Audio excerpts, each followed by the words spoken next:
Halo, selamat pagi. Assalamualaikum warahmatullahi wabarakatuh.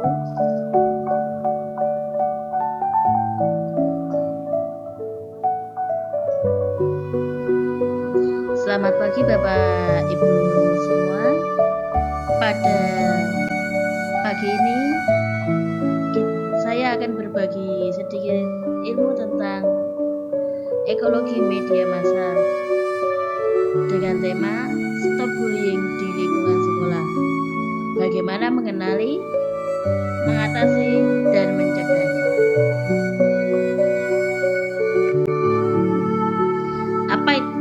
Apa itu bullying? Bullying adalah perilaku agresif yang dilakukan berulang kali oleh suatu individu maupun kelompok terhadap orang lain yang lebih lemah dengan tujuan merendahkan atau menyakiti. Ini bisa berbentuk fisik maupun verbal, bisa juga sosial dan cyberbullying. Salah satu pengaruh dari bullying itu adalah dari pengaruh media sosial yang para siswa-siswi lihat.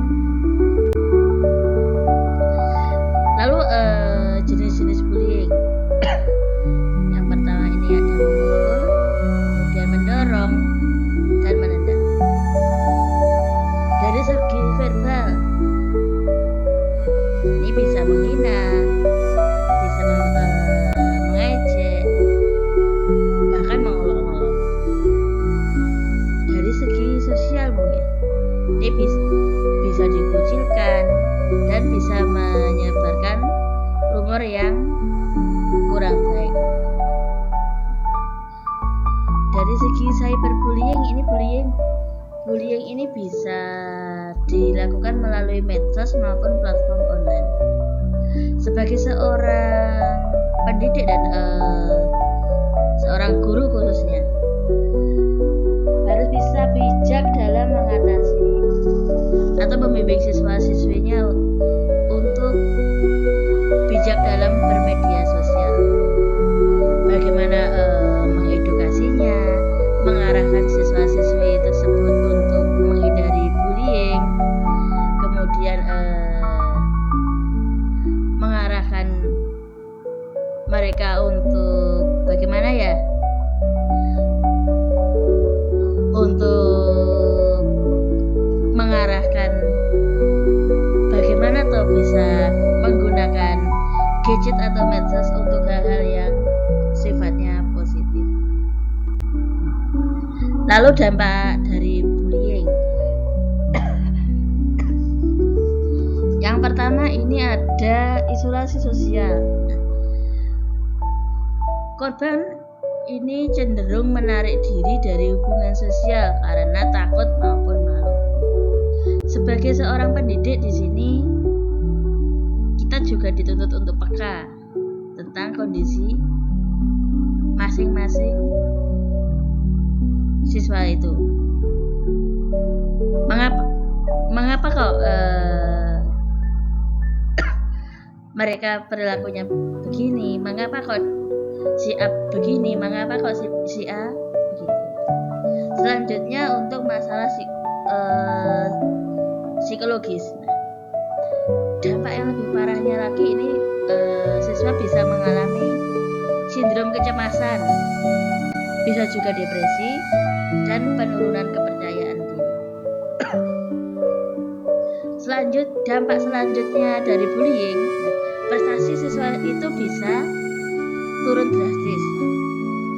Yang misalnya yang semula nilainya yang lumayan bagus bisa jadi merosot karena gara-gara bullying ini. Nah, di sini korban sering merasa terganggu dan sulit berkonsentrasi di kelas. Masalah selanjutnya yaitu tentang kesehatan fisik.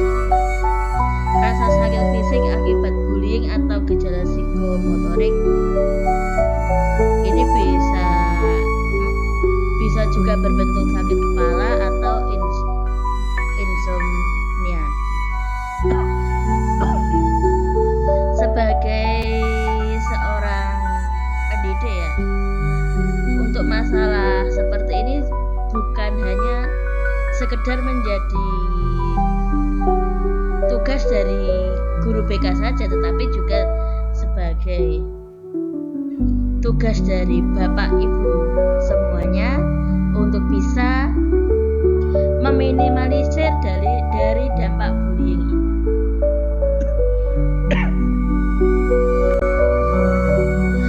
Tanda-tanda peserta didik mengalami bullying. Seperti yang sudah saya sampaikan tadi, tanda-tanda yang pertama yaitu penurunan prestasi. Di sini siswa bisa mengalami kesulitan dalam mengikuti pelajaran dan menurunnya nilai akademik. Selanjutnya ada perubahan perilaku. Siswa yang biasanya aktif, kemudian yang biasanya riang, dan kemudian yang biasanya humble. Di sini siswa menjadi lebih pendiam dan cemas, atau bahkan yang lebih parahnya bisa murung. Tanda-tanda peserta didik mengalami bullying selanjutnya yaitu menghindari sekolah. Di sini siswa mengeluh sakit atau menolak untuk pergi ke sekolah. Ini karena mungkin di sekolah ini sering terjadi pembulian atau yang lainnya.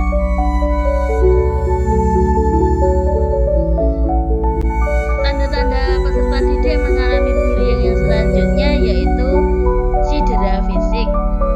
Ini kalau biasanya yang mengalami bullying yang bahkan sampai ke ranah kekerasan, ini biasanya ada luka atau lebam yang tidak dapat dijelaskan oleh si siswa tersebut.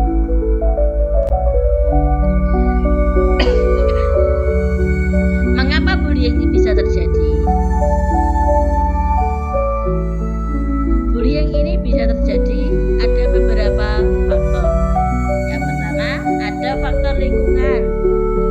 Anak-anak yang berasal dari lingkungan kekerasan atau biasanya yang di sekitarnya sering melihat kekerasan, baik itu kekerasan dalam bentuk kekerasan fisik maupun kekerasan mental, biasanya cenderung meniru perilaku tersebut dan membawanya sampai ke sekolah. Selanjutnya ada tekanan sosial. Terkadang pelaku merasa didorong oleh kelompok teman untuk membuli agar bisa diterima di kelompok tersebut. Selanjutnya rasa ingin berkuasa.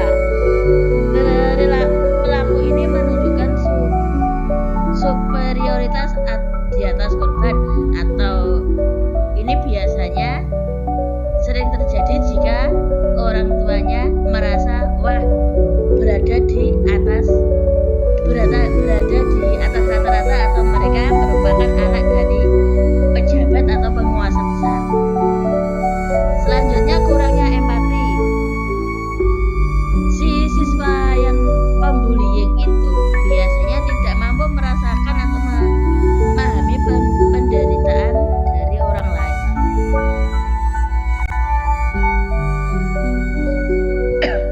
Dampak jangka panjangnya apa yuk? Dampak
dibully lagi seperti itu.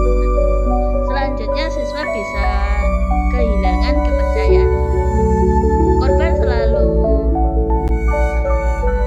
merasa tidak berharga atau selalu dihantui ketakutan di lingkungan sosial.